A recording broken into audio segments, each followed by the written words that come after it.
मंदिर से मिले हुए फूल को कहां लगाना चाहिए, कहां रखना चाहिए? मंदिर से कोई पंडित जी आपको फूल दे देता है, उस फूल को सबसे पहले कहां लगाना चाहिए, कहां रखना चाहिए? मंदिर गए, पंडित जी खुश हो गए, ब्राह्मण देवता प्रसन्न हो गए, उन्होंने मंदिर में से तुम्हें फूल उठाकर दे दिया। इस फूल को कहां लगाना चाहिए, कहां रखना चाहिए? शिव महापुराण में, लिंग पुराण में, पद्म पुराण में, स्कंद पुराण में पुष्प का भी वर्णन है कि मंदिर से मिला हुआ पुष्प नयनों से लगाकर, हृदय से लगाकर अपने कर्ण में लगाया जाता है, कानों में लगाया जाता है। कानों में क्यों? क्योंकि भगवान के प्रवेश का सबसे बड़ा दरवाजा यह कर्ण है, जो भगवान के प्रवेश को कराता है। आपने कथा सुनी, उसमें आपको मिला कि एक लोटा जल चढ़ाने से यह प्राप्ति होती है। शिव अंदर गया तब तो आपने मंदिर जाना प्रारंभ किया। अगर शिव अंदर नहीं जाता तो कोई मंदिर जाना प्रारंभ नहीं करता। लगाया हृदय से, कर्ण पर रखा, कर्ण पर रखने के बाद उसको फिर पुष्प को विसर्जन करने से पहले अगर कोई पंडित, कोई विद्वज्जन, कोई ब्राह्मण जन आपको फूल दे देते हैं, हृदय से, नेत्रों से लगाने के बाद, मस्तक से लगाने के बाद उसे थोड़ी देर कर्ण पर जरूर रखना चाहिए। कर्ण पर रखने के बाद फिर भले उसको उतार कर तुम विसर्जन कर दो, पर कान के छुए बिना उसका विसर्जन भी नहीं होता है। कर्ण का स्पर्श हो। तू प्रवेश का द्वार, यह कर्ण है जिसमें से मेरा महादेव अंदर प्रवेश करा। प्रवेश। श्रीमद् भागवत में गोकर्ण की कथा आती है, सुनिए कि नहीं सुनिए? गोकर्ण की कथा आती है श्रीमद् भागवत में। गोकर्ण और जाने दो, शिव महापुराण में भगवान शंकर के बहुला गाय के पेट में प्रवेश करने की कथा आती है कान के द्वारा।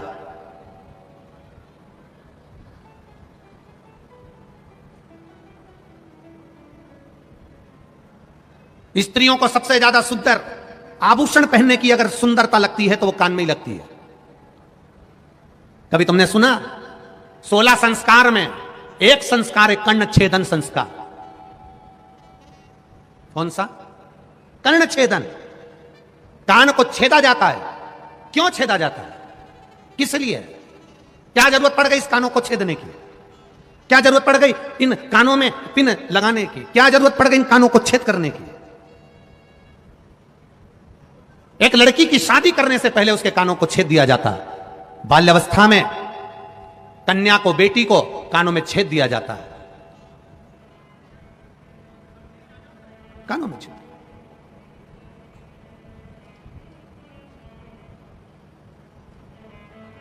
एक कानों में छिद्र, दूसरा जम के बोलो जरा, नाक पर छिद्र। दोनों बड़ी मर्यादा के हैं।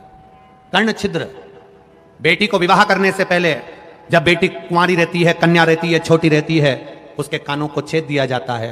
पुरुष, उसके भी कानों को छेदा जाता है। कर्ण छेदन का महत्व क्या कहता है? अच्छा मिले उसको अंदर उतार लो। कोई अगर तुम्हारी बुराई कर दे, अपशब्द कह दे, तो कानों में जो छेद हैं, ये 2 छेदों का महत्व बड़ा प्रबल है। एक छेद अच्छाई को लेने के लिए है, दूसरा छेद जिसमें कुंडल डाले हैं, ये छेद जब कोई बुरा बोले तो उस छेद में से बाहर निकालने के लिए है, ये अंदर प्रवेश के लिए नहीं। कानों के 2 छेद, एक जो तुमने कान छेदन करा है, कुंडल पहने हो, उससे अपनी बुराई को, अपने को कोई अपशब्द कह दे, ताना दे दे, गाली दे दे, आड़ा टेढ़ा कह दे, अपशब्द कह दे, तुम्हारी निंदा कर दे, बुराई कर दे, अपशब्द कहे। हमने पहले भी कथा में, वीरगंज की कथा नेपाल से कहा था, भगवान से प्रार्थना करते समय एक प्रार्थना यह भी करना कि मुझे अपनी बुराई सुनने की सहनशीलता देना। इतना जरूर करना भोलेनाथ कि लोग मेरी बुराई करे तो मैं सुन सकूं, किसी को अपशब्द ना बोलूं, वो आड़ा टेढ़ा बोले मैं सुन लूं, वो मुझे गाली दें मैं सुन लूं, क्योंकि दुनिया के लोगों को सुनने की आदत खत्म हो गई। एक बहू आती है तो वो कह देती है हम किसी की नहीं सुनेंगे। सास है तो वो भी कह देती है तू कल की आई मैं तेरी सुनूंगी। बाप बेटे से कह देता है मैं तेरा बाप हूं, मैं किसी की नहीं सुनूंगा। बेटा कह देता है मैं भी किसी की नहीं सुनूंगा।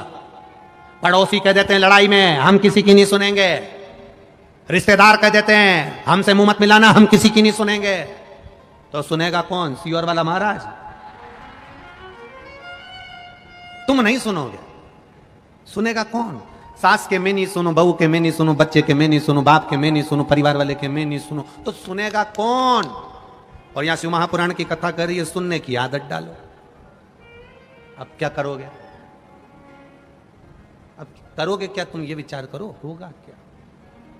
ये तो उसी में का हाल हो गया जैसे एक पति पत्नी का आपस में झगड़ा हो गया, और झगड़ा भी इस बात पे हुआ कि घर में इतने मेहमान आते रहते हैं, तू मेरा बजट बिगाड़ देती है, पूरा खर्चा लगा देती है, पूरा पैसा बर्बाद करने में लगी है। पत्नी चिल्ला के दौड़ी सिर पे पल्लू लेकर, मेरे मेहमान थोड़ी ना आ रहे, सब तुम्हारे आते हैं, इतना तक खा के जाते हैं, कभी तुम्हारे पिताजी के, कभी तुम्हारी माँ के, कभी तुम्हारे भाई के, इतने मेहमान आ रहे, जब देखो जब मुझसे झगड़ा करते रहते हो।